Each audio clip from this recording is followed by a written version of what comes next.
I'm Raymond Butts from Batesmart, representing Iglu Flagstaff Gardens. So, we'll just start with the acknowledgement of country. We acknowledge the traditional owners of country throughout Australia and pay our respects to the elders past, present, and emerging. Iglu Flagstaff Gardens is a 16-story tower built over and integrated with the 2-story heritage-listed Flagstaff House by Yuncken Freeman, built in 1968. The site is located at the corner of King and Batman Streets, overlooking the Flagstaff Gardens to the east. It is adjacent to the Haileybury College to the south and a 21-story apartment building to the west. The architectural expression, program, and planning of the tower addition aim to draw on and establish a symbiotic relationship with the modernist idea of the existing Flagstaff House. Seen here in context prior to the redevelopment of the site, Flagstaff House is graded B on Melbourne City Council's Heritage Places inventory and considered to be one of the most complete small-scale example of modernist style architecture in Victoria. Strongly influenced by Miss Van der Rohe's Arcadia office, the 2-story building sits on a concrete plinth with ground level recessed and level 1 read as the dominant floating volumes. Its square open plan floor plate has a surfaces bookend on the southern side and an open stair that sits within the central atrium connecting the lower ground, upper ground, and level 1. The existing building fabric was in poor condition and heavily modified internally. The laneway to the west between our site and the apartment provide access to an open car park occupying part of the lower ground level, which we later converted to bicycle storage access. In Iglu Flagstaff Gardens, the existing Flagstaff House has been repurposed to accommodate Iglu's communal facilities. In section, you can see the new central atrium with an open stair that connects all levels of the existing building and extends up to the podium terrace located on level 2. At lower ground level, car parking has been removed and replaced with bicycle storage. To the left is a view within the atrium from level 1 looking down to the ground floor. Communal lounges and dining, as well as the reception, are located at ground level, providing visual activation to all street frontages. The building's new entry is located on Batman Street.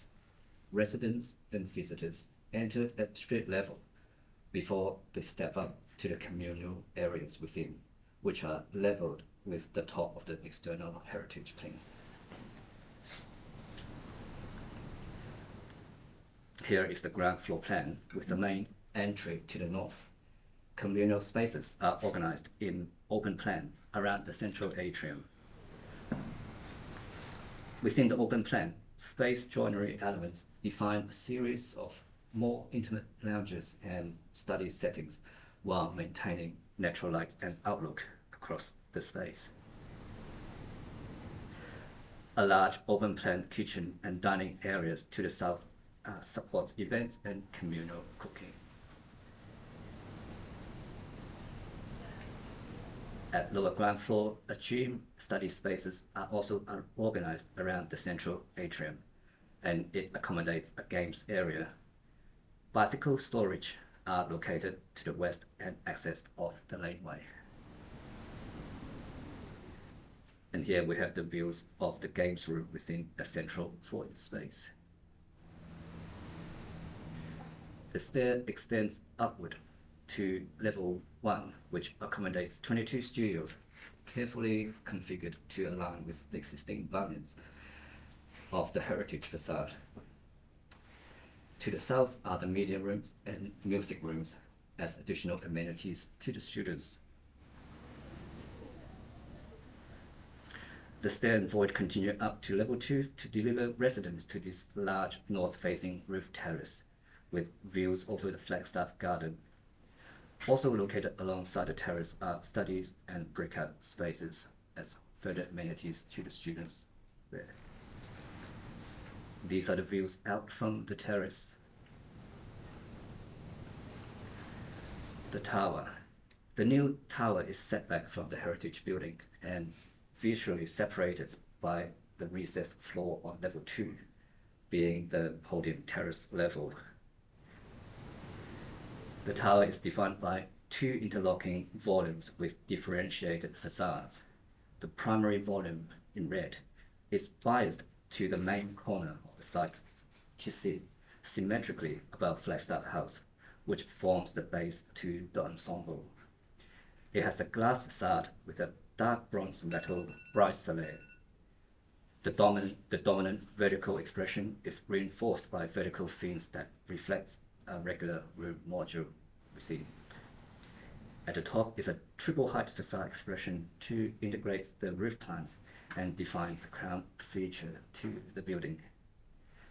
This verticality also references the original steel columns and the expressed open corners of Flagstaff House below, which have been restored to their original black painted finish. And in contrast to the lightness and verticality of the primary volume, the secondary southwest tower volume has increased solidity and horizontal expression defined by integrated 4x4 planters that provide visual buffers between the studios and the adjoining residential building to the west.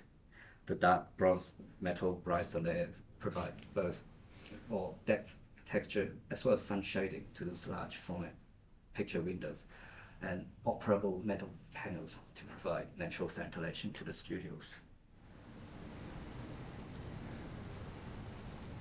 Typical tower floor plan. The tower accommodates 362 students in a single and twin studios. The majority of the studios are orientated to the north and east, benefiting from solar access and views over Flagstaff Gardens. Corridors are glazed at the end to provide access to the natural lights. Beds are oriented against the facade, doubling as sofas and also optimizing the studio space. They are framed by full height picture windows that provide abundant natural lights, outlook, and ventilation. Each studio has been carefully designed to accommodate an ensuite bathroom, a kitchenette, and study space. The last one. So Iglu Flagstaff Gardens is a self-certified 5-star Green Star building. Its passive design measures include a high-performance facade with extensive sun shading and natural ventilation, and a biophilic facade connected to a rainwater harvesting system for irrigation. Overall, it is a building designed to support the health and well-being of the students and staff while respecting the site's heritage value.